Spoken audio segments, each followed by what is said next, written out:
혹은 제 뷰가 조금 느리거나 틀려서 지금 채권을 팔아야 되는 시기일 수도 있어요.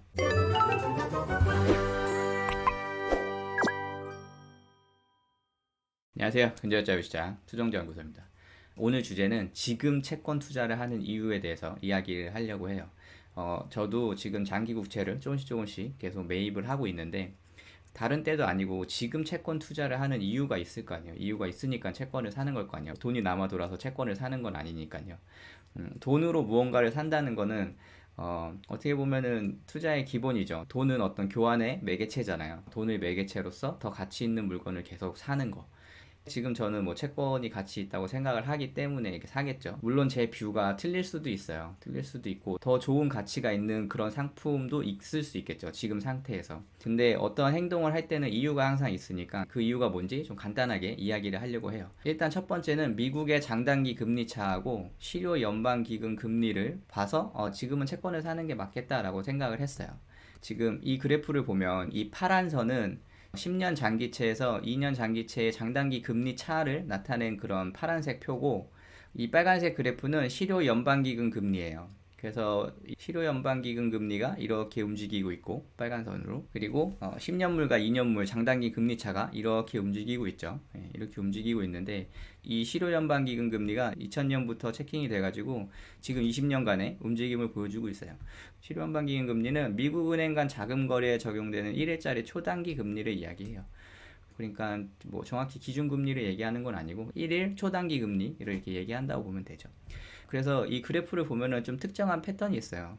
이 장단기 금리가 역전되는 상황에서는 이 실효연방기금 금리가 굉장히 높은 거를 볼 수 있어요. 고점을 찍고 이 장단기 금리가 해소되면서 실효연방기금 금리가 내려오고 다시 올라갔다가 또 정점을 찍었을 때는 장단기 금리가 역전이 되는 그런 상황이 오고, 장단기 금리가 어느 정도 스프레드를 잘 유지하고 있으면은 실효연방기금 금리가 바닥을 기고 있다가 또 내려갈 때쯤 되면은 이렇게 고점을 찍고 이렇게 하는 걸 볼 수 있죠. 이 회색 음영은 이 침체기 때의 어떤 사건을 의미해요. 그러니까 이 앞부분은 뭐 닷컴 버블이 되겠죠. 2001년부터 2002년 전까지 표시된 거 보면은 이제 닷컴 버블일 거고, 그 다음에 2008년부터 2009년까지는 뭐 리먼 사태, 금융위기일 거고, 그 다음에 2020년은 이제 코로나가 될 거고요. 이렇게 경제적으로 충격을 줬던 큰 사건들을 이렇게 음영으로 표시를 했는데, 장단기 금리 차가 역전이 되고 나서 충격이 오고, 또 장단기 금리 차가 역전이 되고 나서 이렇게 충격이 오고, 또 장단기 금리 차가 역전되고 나서 충격이 짧게 오고, 그 다음에 지금은 장단기 금리 차가 계속 지속되고 있는 그런 상태예요. 그런 상태인데 실효 연방기금 금리도 지금 굉장히 높게 형성이 돼 있죠. 그러니까 금리가 떨어지면 채권의 가격이 오른다고 했잖아요. 근데 금리가 떨어질지 안 떨어질지 우리가 모르잖아요. 예측을 할 수는 없잖아요. 어떻게 경제가 움직일지 모르니까. 하지만 이제 크러쉬가 일어나기 전에는 장단기 금리 차가 역전이 현상이 일어나고, 그 다음에 침체기가 오고, 그 다음에 그 침체기를 완화하기 위해서 이제 금리를 떨어뜨리는 모습을 볼 수 있죠. 그래서 지금 채권 투자를 하는 이유는 장단기 금리 차가 역전이 이렇게 되고 이게 회복을 하면서 올라갈 거라고 믿고, 그 다음에 금리를 서서히 내리면서 이걸 조정할 거라고 그렇게 생각을 하기 때문에 지금은 채권을 하는 게 맞다 이렇게 생각을 하는 거죠. 이게 첫 번째로 제가 생각하는 기준이었고, 두 번째로는 이제 자산 배분의 관점에서 보는 거예요. 그러니까 자산 배분은 내가 갖고 있는 자산을 여러 가지 자산에 분배를 해서 가지고 가는 거거든요. 우리가 보통 이제 경기 사이클이라고 하죠. 경기 순환이라고 하는데, 경기 사이클은 저점에서 회복기를 거쳐서 확장기 정점 찍고 후퇴하고 수축기 된 다음에 다시 저점 찍고, 이거를 이제 한 사이클이라고 보죠. 이 한 사이클이라고 보는데, 회복기, 절정기, 후퇴기, 침체기 뭐 이렇게 볼 수가 있죠. 이렇게 보는데, 피델리티 자산운용사에서 나온 이런 그래프를 보더라도 각 사이클마다 연 수익률을 이렇게 계산을 한 그래프가 있어요. 봄에는 미국 주식이 많이 올랐고, 상승을 하는 경제 호황기에도 주식이 많이 올랐고, 후퇴기에는 원자재가 많이 올랐고, 침체기에는 주식은 마이너스 수익률을 기록하고 하이 퀄리티 본드, 우량채죠. 장기 국채 같은 우량채가 높은 수익률을 보였다. 이런 것들을 통계화해서 이렇게 그려놓은 그래프를 볼 수 있어요. 근데 여기에는 자산군이 조금 한정적이죠. 미국 주식, 국채, 저우량 회사채, 쇼텀은 뭐 현금이라고 볼 수 있겠죠. 아니면은 단기 채권, 그 다음에 원자재 이렇게 있는데 뭐 부동산 같은 건 빠져 있고, 그래서 경제 사이클마다 우수한 자산군이 있더라 뭐 이런 거고, 제가 예전에 이거를 이제 블로그에 한번 정리를 했었는데, 그래서 고성장 고물가에는 원자재 예금을 사야 되고, 저물가 고성장에는 주식을 사야 되고, 고물가 저성장에는 장기 채권을 사야 되고, 저물가 저성장에는 부동산 주식을 사야 된다 뭐 이렇게 적어 놓은 적이 있었어요. 근데 이게 요거랑 조금 다른 부분이 있기도 하지만, 뭐 대략 이런 사이클이 있어서 이 사이클에 맞춰서 자산의 비중을 조금 변동하면 좋지 않을까 뭐 이렇게 생각을 해서 그런 식으로 투자를 하고 있는 거죠. 이거를 조금 지저분하지만 이런 그래프로 갖고 오면은, 이제 Y축은 고물가와 저물가로 나뉘고 X축은 고성장과 저성장으로 나뉩니다. 그러니까 이 왼쪽은 어떻게 보면 호황이라고 볼 수도 있고요, 경제가. 오른쪽은 불황이라고 볼 수도 있는데, 물가가 최고점을 찍었다는 거는 이제 금리도 최고점을 찍었다는 말과 같을 거예요. 근데 이 사사분면마다 자산 배분의 관점에서 볼 때는 뭐 주식, 채권, 현금, 부동산으로 나눠서 본다. 뭐 여기에 뭐 금까지 포함한다. 이렇게 보면은 지금 이 사이클 중에 우리가 어디 있는지를 알면은 거기에 맞는 자산군을 매입을 하면 되겠죠. 매입을 하면 되는데, 이 우리가 지금 어디에 있는지 사실 알기가 굉장히 어려워요.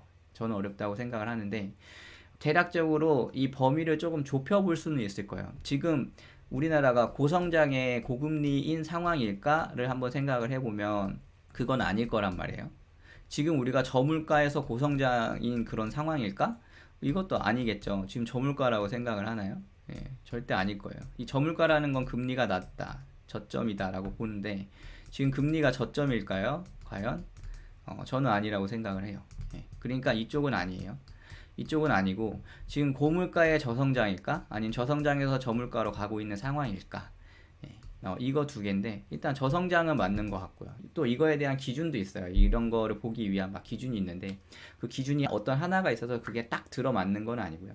그 범위에 있더라도, 그 기간에 있더라도 어떤 그 기준하고 맞지 않는 경우도 있어요. 그래서 맞추기가 좀 어려운데, 이런 사이클이 이런 식으로 돌아간다고 치면은, 이렇게 돌아간다, 이렇게 돌아간다고 치면은 뭐 한 이쯤 오지 않았을까 싶기도 하고요. 뭐 이쯤 오지 않았을까 싶기도 한 거죠.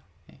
그래서 경제가 한창 뜨거울 때는 주식을 팔았어야 되고, 그리고 현금을 사서 보유하고 있다가, 단기채를 보유하고 있다가, 저희는 뭐 저축은행을 이용하겠죠.